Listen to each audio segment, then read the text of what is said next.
I can, it's fine. Okay, nice.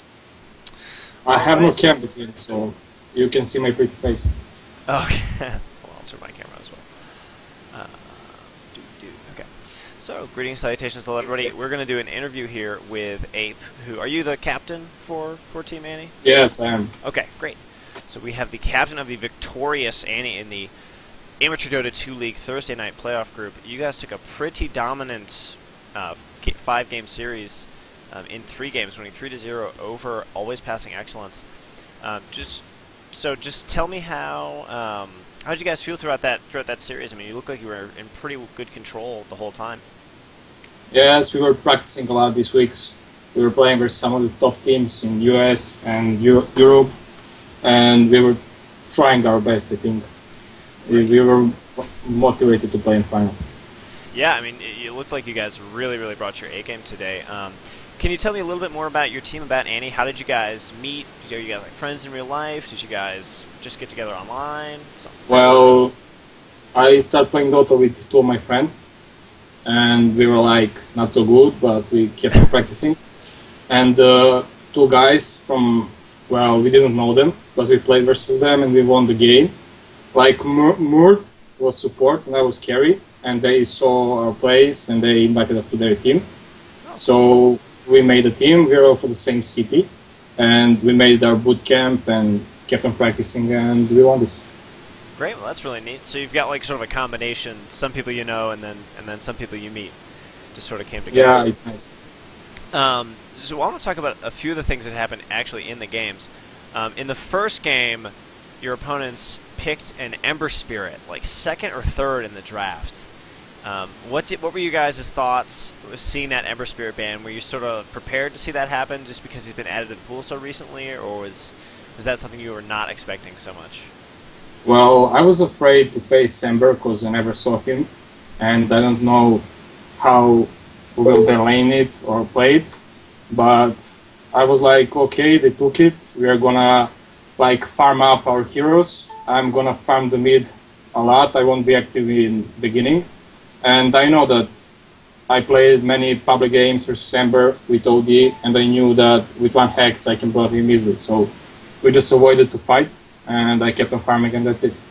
Yeah, that first game, your Outworld Devourer got extremely strong farm against that Kunkka. I believe you were 12-0 that game. You really got out of control. You probably got a 20-minute cheap stick or something like that. I mean, it was just absurd. So yeah. I was sort of I was happy to see the Ember Spirit just because it's something new and crazy and exciting, and we haven't really seen a whole lot of it yet in the tournament just because he's been added to the pool so recently. But yeah, it didn't really come together the way they wanted it to. I think he had to go for a Sanjin Yasha, which I was a little bit surprised about, just because I would more expect to see him go for more of like a hard carrying item.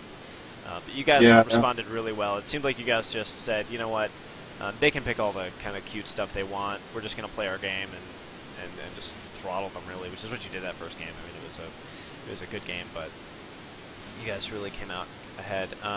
So can you tell me more about your general drafting strategy? I think you guys had some really strong drafts. I mean, Ape let you pick Luna for the first 2 games and get away with that, and that seemed to be like your go-to hard carry. Is that true, or do you guys play some other carries as well?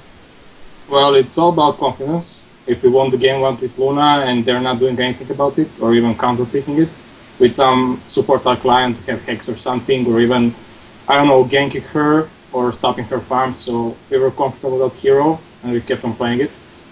But, I don't know, it's just about confidence, I think, in finals and how greedy you are.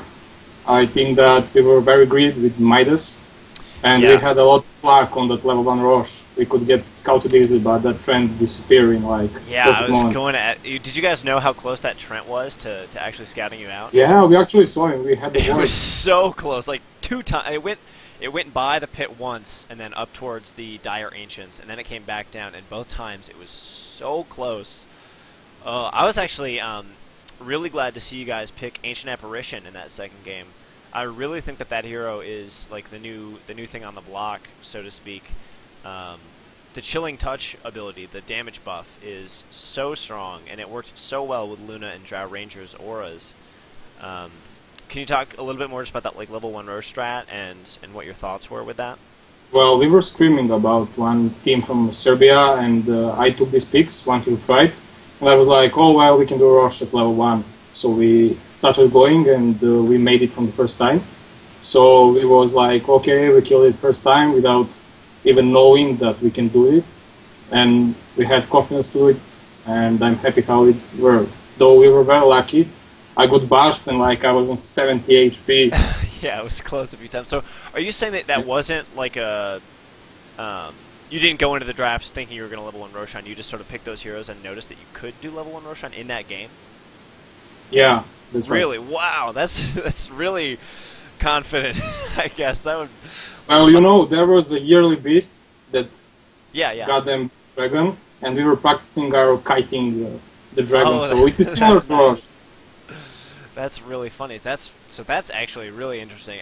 Because usually when you see level 1 Roshan, it's a strategy that people have at least practiced and know it's going to work without a doubt. But yeah, that was a really interesting draft. The 5th pick Drow Ranger was sort of I was a little bit confused by that. But do you think that just because of the way they've reworked Drow Ranger's silence, or because of the way her aura is stacked with Luna, she's going to be played more often? I mean, is that why you guys picked her? I think that she's very powerful, but she's very weak in the beginning, and you need some like escape item, force staff or dagger. But I took the dagger because they had no stance, I think, just third from Doom, and when Ike's bound me, I can easily dagger out. So I think it was good. And the